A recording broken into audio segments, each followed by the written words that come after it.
When I was almost 3 years old, I lost my mother and my 7-year-old sister to a drunk driver.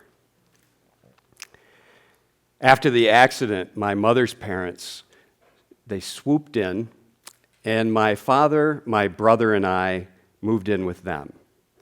About a year later, my father remarried, and he took my older brother, and they started a new family.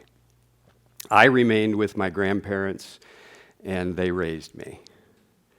Because I was not even 3 years old, I have no memory of my mother and my sister, but I feel like I got to know them through the stories my grandparents told me.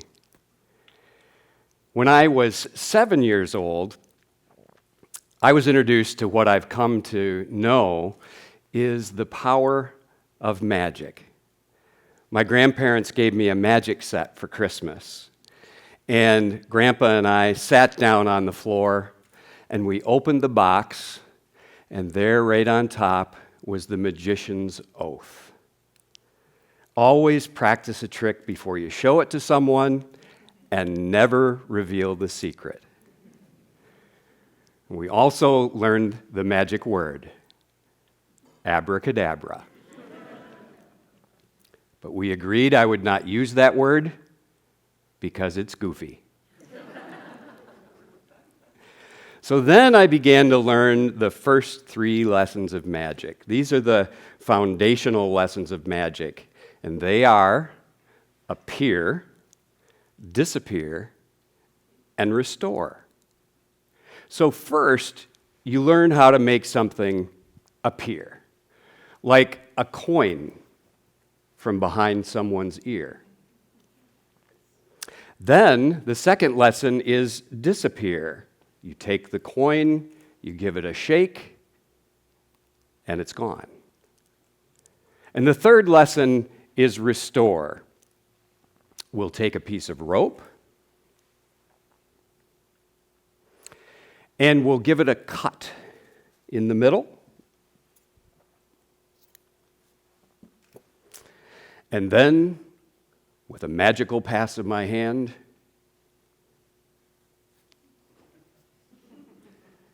the rope is restored back in one piece. Okay, that's the beginner version. Later on, you learn the advanced version.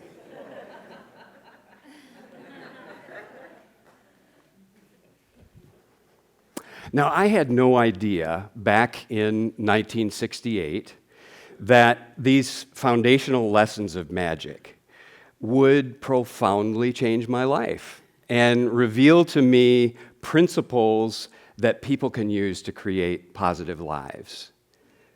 So I caught the magic bug, and I became very serious about it. I got rid of all my toys, and I converted my playroom into a showroom for my tricks and books. I got a typewriter so I could write contracts for the jobs I was booking. Grandpa taught me how to negotiate, and he then became my agent and my writer and my chauffeur. Here I was, 9 years old. I'm going around town handing out business cards. I'm putting ads in the paper. I'm negotiating fees. I'm writing contracts. By the time I was 14, I had my own show on local TV, The Andy Bennett Show, and I was the opening act every Saturday night at Louie's. Louie's was the local strip club.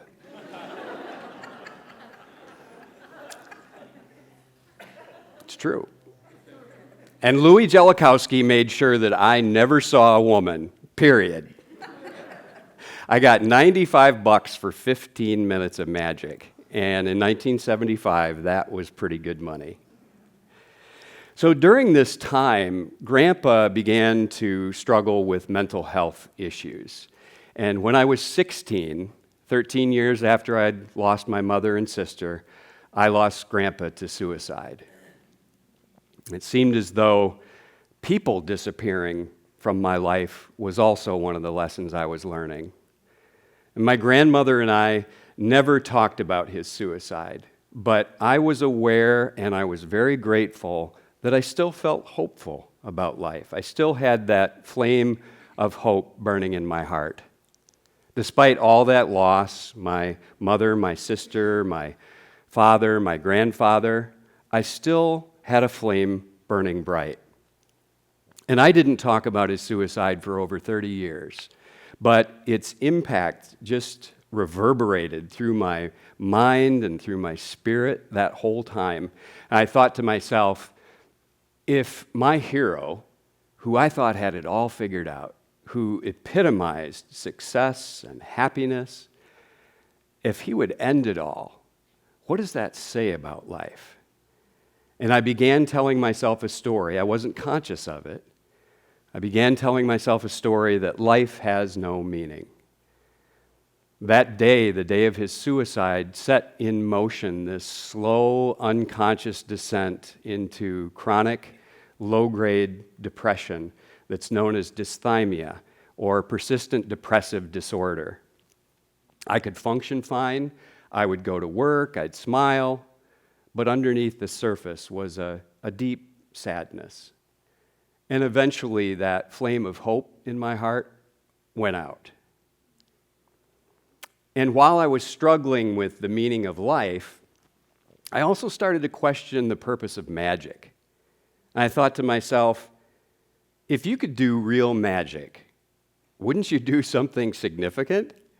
Wouldn't you save lives or create world peace or, at the very least, make money appear? Why on earth would you pull a rabbit out of a hat or do tricks with cards?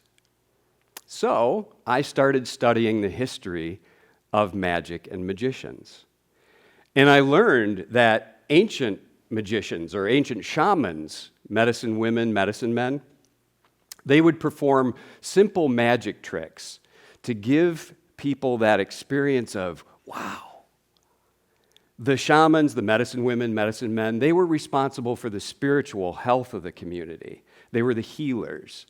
And so they would create that moment that they considered a sacred moment, because in that moment, anything is possible. Healing is possible. Overcoming problems is possible. And that was the kind of magic I'd been searching for. Understanding this deeper meaning of magic and history of magic made me realize that it's about a lot more than tricks and entertainment. Magic tricks contain wisdom. Magic tricks contain wisdom that you can use to change your life. Magic tricks reconnect you with real magic. And it's a practical magic. And we need practical magic because we all struggle. If you're human, you're going to struggle. It's inevitable. Loss of a loved one, the end of a relationship, loss of a job, financial trouble, health challenges, conflict, we all struggle. But we can lift ourselves out of suffering, and magic shows us the way. I began lifting myself out of my own suffering when I realized this deeper value of magic. And when I reconnected with those first 3 lessons, appear, disappear, and restore, I used them to reignite that flame of hope in my heart. I began rebuilding my life when I decided, here's what I want to make appear, here's what needs to disappear, and here's what I need to restore. So it turns out those shamans were onto something. So the practical magic part of this, the part that you can apply, is if we look at appear. Appear simply means, here's what I want in my life. Here's what I want to show up. For me, I wanted peace, I wanted optimism, I wanted physical and mental health, and I wanted a loving relationship with a partner. Disappear is about letting go of what's getting in the way, what's holding you back. It might be bad habits, it might be negative relationships, maybe unfulfilling work, And maybe you just need to start saying no to things to make things disappear. For me, I resigned from 2 boards of directors, I ended some negative relationships, and I stopped some unhealthy coping behavior. And restore is about healing. It's about restoring relationships. It's about restoring hope. And I needed to restore some relationships. And so I made some apologies. And I restored my relationship with God. So appear, disappear, and restore. I realized that those foundational lessons of magic can create real magic. I realized that magic can transform and heal. Magic reconnects us with the goodness that's all around us, and it helps us live from love and hope and not fear, to focus on our highest potential as human beings. If you look at the tarot card for the magician, notice that the wand is pointed up towards the sky and the hand is pointed at the earth. That's because the magician is the conduit between heaven and earth. And if you notice the infinity sign over the magician's head, that symbolizes infinite possibilities. And so when we focus only on the material realm, our day-to-day lives and what's around us, and we forget about the spiritual realm, our possibilities are limited. Magicians perform magic tricks to reconnect you with spirit and remind you that anything is possible. So think about what it is you want to appear, your hopes and dreams. Your hopes and dreams are the seeds from which a meaningful life will grow. And so let's just kind of symbolize that seed of your hopes and dreams. I'm wearing a flower today. I've been wearing a flower in my lapel since I was 7 years old. Not every day, just when I perform. And so I'm going to pluck a petal from my flower. Now, in order to make your hopes and dreams come true, it takes work. It takes energy. And sustainable energy comes from being inspired. We need that flame of hope that I was talking about in our hearts. And so to create that flame of inspiration, we'll just... And when the flame of inspiration comes in contact with your hopes and dreams, that's when your hopes and dreams start to come true. Now, you're probably going to need to make some things disappear as you are creating this meaningful life. And so we're going to make the ball disappear, and I'm going to do this on the count of 3. So don't blink your eyes or you'll miss it. You ready? 1, 2, 3, disappear. Did you catch it? Yeah, the ball's gone. This is an egg. You don't believe me.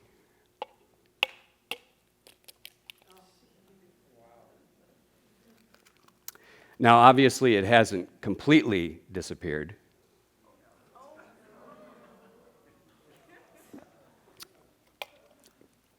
That's that Rocky moment.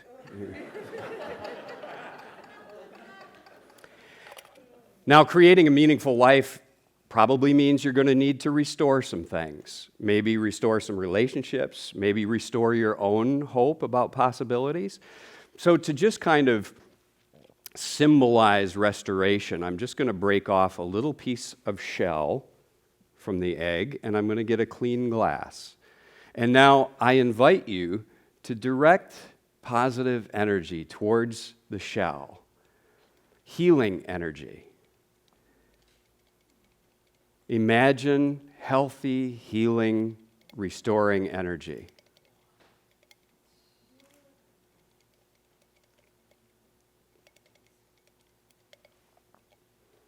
Now, I can feel that energy. Just keep it coming.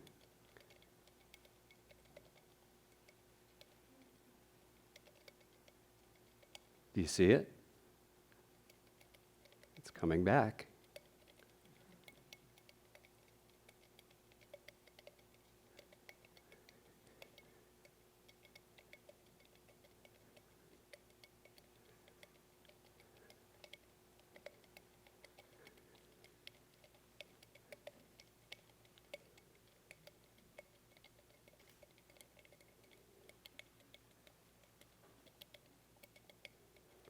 And I think it's back, so let's see. I think we've got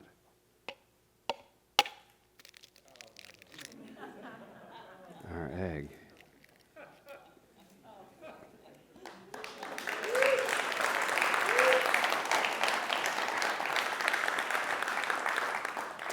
So when you experience that moment of magic, that moment of wow, it's a sacred moment. Because a doorway cracks open, and you get this visceral experience of the power of possibilities. Because you've just seen what you thought was impossible made possible. For a moment, you're just unencumbered by limitations. And that experience of possibility, of unlimited potential, that's hope. Magic gives us hope. Magic reconnects us with spirit, the spirit that resides in all people, the spirit that we're born with, the spirit that we recognize and treasure and protect in children. And you have magical powers. You are a magician because you have the ability to make things appear, disappear, and be restored. And awakening your inner magician gives you access to this practical magic. All you do is identify, here's what I want to make appear, here's what needs to disappear, and here's what I need to restore. Focus on what you can do that's positive and loving and hopeful and optimistic. That's magic. And by the way, I do use the word abracadabra these days. You know why? Because it means what I speak is what I create. Abracadabra is an Aramaic word. It means what I speak is what I create.